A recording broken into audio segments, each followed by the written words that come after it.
Did you see that? It's huge. What is that thing? On March 13th, 1997, something crossed the Arizona sky. Thousands of people saw it, from Henderson, Nevada, all the way to Tucson. A formation of lights, silent, massive, moving in ways that defied explanation. The event made national news. The governor held a press conference. The Air Force issued a statement. They called them flares, military exercises, nothing unusual. The case was closed. But what if that's not the full story? Mike was an air traffic controller at Sky Harbor International that night. He's never given his full name publicly, but his account has circulated among researchers for years. According to Mike, the first anomaly appeared on radar around 8 in the evening. Not a blip, a solid return, large, moving south at a speed that made no sense for conventional aircraft. It was the size of multiple 747s, he said, but there was no transponder, no flight plan, nothing in our system. He called Luke Air Force Base, standard procedure for unidentified traffic. The response surprised him. They already knew, Mike said. The guy I spoke to, his voice was different, tight. He told me to log it as unknown and move on. Then he said something I'll never forget. We've got it handled. But 30 minutes later, Mike watched 2 F-16s scramble from Luke. He could see them on radar, climbing fast, heading toward the object. They got close, maybe within a few miles. Then they broke off, just turned around and came back. Mike tried to get the radar data later for his own records. Standard practice was to keep radar logs for weeks. The logs from that night were gone within days. Not archived, not transferred, gone. Dr. Lynne Kitei saw it too. She's not anonymous. She's a physician who lived in Paradise Valley. She filmed it multiple times that night. Her first footage shows lights appearing over the Estrella Mountains, steady, unmoving, arranged in a perfect V formation. They weren't flares. Flares fall. Flares drift. These stayed fixed for minutes. Then there's Fife Symington, the governor of Arizona at the time. He held that famous press conference where his aide dressed up in an alien costume. Everyone laughed. The incident became a joke. But years later, after leaving office, Symington admitted something else. He saw it too. He was a pilot, former Air Force. He knew aircraft. He said, "I witnessed something that defied description. Enormous, otherworldly." He saw it, and he made a joke of it publicly because someone told him to. The Air Force explanation came quickly. Too quickly, some would say. The Maryland Air National Guard had been in the area, conducting training exercises. They dropped flares over the Barry-Goldwater Range southwest of Phoenix. The timing matched the later sightings, around 10 o'clock. The flares explanation worked for those lights, but it didn't explain the 8 o'clock event, the V formation that crossed the entire state, the object the thousands saw moving slowly and silently overhead. The Air Force never addressed that timing discrepancy. For those who remember the Gulf of Tonkin, this pattern feels familiar. One explanation applied broadly, questions about timeline inconsistencies ignored, official statements that don't quite cover all the evidence. Documents obtained through FOIA requests show something interesting. The Maryland Air National Guard did drop flares that night, but the exercise wasn't scheduled until late evening, after the main sighting. The permits for the range activity were filed days earlier. The time listed was specific, after 10 p.m. So what were people seeing at 8 o'clock? The radar data would answer that question. Sky Harbor had it. Luke Air Force Base definitely had it. The FAA had backup systems recording everything. All of it is gone. Not classified, not restricted, missing. The FAA claims standard data retention protocols. Radar records are kept for a set period, then deleted. Nothing unusual. But other controllers from that period have their logs. Traffic data from 1997 is still accessible for other airports, other dates, just not March 13th, 1997. Not from Sky Harbor, not from any Arizona facility. Then there's the video footage. Hundreds of people recorded the event. Camcorders were everywhere in the late 90s. Local news stations gathered dozens of tapes. Most showed distant lights. Ambiguous. Could be anything. But there were closer shots, clearer footage. Several people reported filming the object as it passed directly overhead. That footage circulated briefly, then disappeared from broadcast archives. Local stations claim tape degradation, storage issues, the usual explanations for missing media. But researchers who tracked down the original cameramen found something else. Some were contacted by military personnel, politely, professionally, asked about their footage, and then told it would be helpful to national security if certain videos weren't distributed. Not confiscated, just requested not to share. Most people complied, a few refused. Their footage vanished anyway. Not from their cameras, but from every copy they made, every place they sent it. The photographs that survived tell their own story. Dr. Kitei's footage remains the most detailed. She captured the lights multiple times from her mountainside home. The timestamps show two separate events, one early in the evening, another around 10. The early footage shows something remarkable. 5 lights in perfect formation, amber-colored, each one steady and uniform in brightness. But here's what made physicists pause. The lights maintained exact spacing while traversing terrain with dramatic elevation changes. They passed over mountains and valleys. The formation never wavered. Flares don't do that. Aircraft don't do that. Nothing in our conventional understanding maintains that kind of precision over changing topography. Frame 237 of Kitei's footage shows something else. A distortion in the air around the lights, a wavering, like heat shimmer. But it was March, evening, cool temperatures. Multiple witnesses described the same visual effect. The air around the object looked wrong, disturbed. Terry Proctor was a truck driver that night. He was on I-10 east of Phoenix when the object passed overhead. "It blocked out the stars," he said. "That's what got me. It wasn't just lights.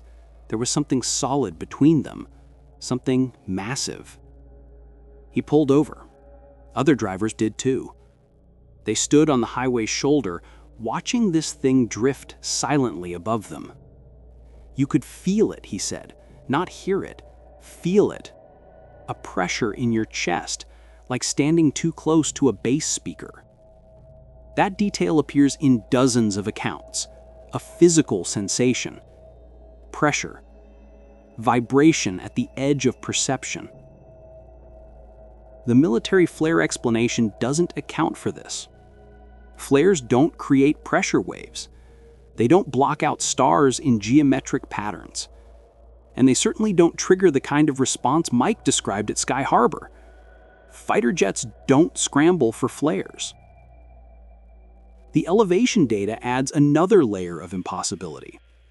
Witnesses in Prescott, over 100 miles north, saw the object at the same time people in Phoenix saw it, and Tucson witnesses to the south.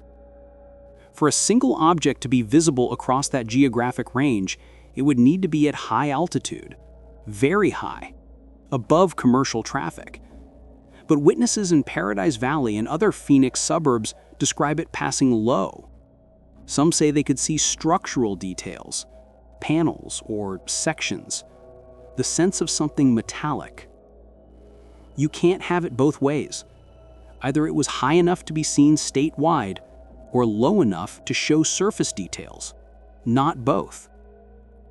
Unless it was something else entirely, something that doesn't follow conventional physics. Luke Air Force Base sits northwest of Phoenix. Flight operations there are constant. Fighters taking off and landing, training missions, routine patrols. That night, according to multiple witnesses who lived near the base, activity ceased completely for hours. No takeoffs, no landings. The flight line went dark and quiet. Then suddenly, those two F-16s Mike tracked, scrambling, climbing fast, and nothing else. The rest of the base stayed silent. So what crossed Arizona that night? The conventional explanation starts with classified technology, black-budget aircraft, programs that officially don't exist but unofficially explain impossible sightings. The Air Force and defense contractors test experimental craft over Arizona regularly. The Barry Goldwater Range is restricted airspace for that reason. Stealth technology, drone prototypes, advanced propulsion systems. Maybe what people saw was something like that. A massive experimental vehicle, silent propulsion, flying wing design, being tested over populated areas to gauge public reaction and visibility. This would explain the immediate military response. The scrambled fighters weren't intercepting, they were escorting, making sure the test vehicles stayed on course. It would explain the missing radar data, the confiscated footage, the official dismissal of the sightings. Not because nothing happened, but because something very specific happened, something they couldn't acknowledge without revealing classified programs. For those who remember the U-2 flights over the Soviet Union, this pattern makes sense. Deny everything, offer plausible alternatives, wait for the story to fade. But this theory has problems. It doesn't explain the statewide visibility. Even massive aircraft don't appear simultaneously across 300 miles of separation. Physics doesn't work that way. And it doesn't explain the sustained silence. Experimental aircraft still create sound, exhaust, heat signatures, something.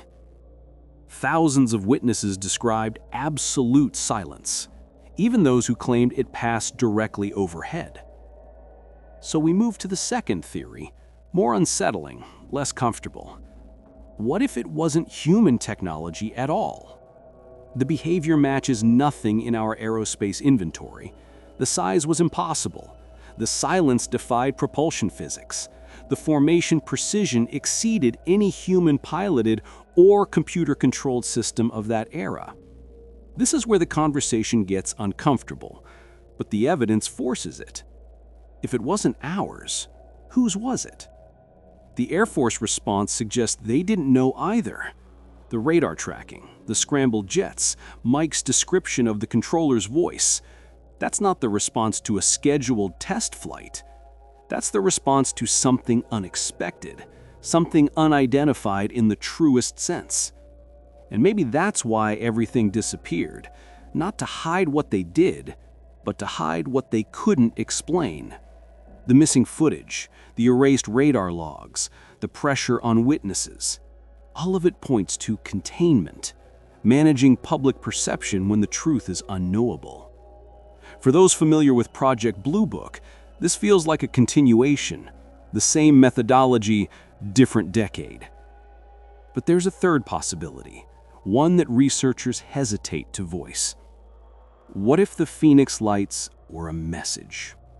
Not random observation, not accidental exposure, deliberate, intentional, meant to be seen by as many people as possible. The trajectory was perfectly calculated to maximize visibility. Major population centers, clear skies, early evening when people were outside. The object moved slowly, stayed visible for extended periods, almost like it wanted to be documented. And then the response.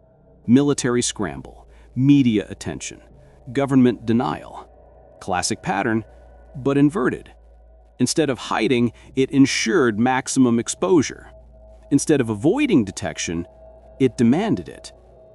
What kind of intelligence operates that way? What purpose would mass sightings serve? Some researchers propose calibration, testing human response systems, military readiness, public reaction, media control. Not to invade or attack, but to measure, to understand how we'd respond to something undeniable. And we responded predictably. Denial, jokes, official explanations that don't hold up, gradual forgetting. Mission accomplished, whatever the mission was. 28 years have passed since that night. The official story hasn't changed. Flares, military exercises, mass misidentification of routine events. But the witnesses haven't changed either. 10,000 people didn't imagine the same thing, didn't misidentify Venus or weather balloons or flares in precise formation. They saw something. And the gaps in the official record prove someone took it seriously, very seriously. It's not about what's there, it's about what's not. No radar data from any Arizona facility that night. No Air Force incident reports. No fighter jet mission logs from Luke. No official photography from military personnel who would have been tracking an unidentified object over multiple states. The absence is its own evidence. And the witnesses, the ones still alive, the ones willing to talk, you can see it in their eyes when they describe what they saw. Not confusion, not imagination, certainty. They know what they witnessed, and they know the official explanation is incomplete.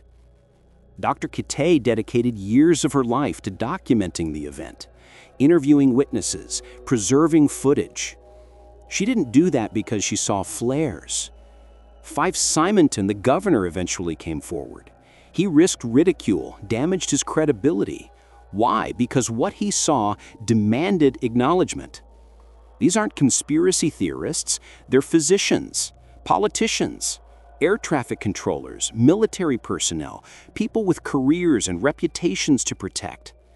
And they're willing to stand by what they witnessed. That should mean something. The behavioral changes are telling too. Several witnesses who initially spoke to media went silent later. Not gradually, suddenly. One man who provided detailed testimony to local news disappeared from public record. No social media, no interviews, no follow-up. His family, when contacted years later, said he preferred not to discuss it, that he'd been advised it was better to move on. Advised by whom? The pattern repeats across multiple witnesses. Initial openness, then silence, as if something convinced them that speaking was unwise. What they never told the public is how seriously the military took the event in real time. The radar tracking, the scrambled response, the immediate classification of data. You don't mobilize fighters for flares. You don't erase radar logs for misidentified planets. Something happened over Arizona that night. Something significant enough to trigger containment protocols. And nearly 3 decades later, we still don't know what it was. In 2020, the Pentagon established the UAP Task Force, Unidentified Aerial Phenomena, a formal acknowledgement that unexplained objects in our airspace deserve investigation. Shortly after, documents surfaced through FOIA requests, briefing materials, incident summaries. One report mentioned Phoenix by name. March 1997, mass sighting event, radar confirmation, no conclusive identification. The document was available for weeks, then reclassified, removed from public databases. But researchers archived it. The wording is careful, clinical, but it confirms what witnesses always knew. Something was there, something was tracked, and no explanation was reached. On a Reddit thread dedicated to the Phoenix Lights, someone posted recently. They claimed to be the child of an Air Force officer stationed at Luke in 1997. They described their parent coming home that night, shaken, refusing to discuss what happened, and years later, on their deathbed, finally speaking about it. "We sent fighters up," their parent allegedly said. "They got visual. They couldn't believe what they were seeing." The thread was deleted within hours. The user's account vanished. But the question remains, if it was just flares, why is anyone still deleting anything?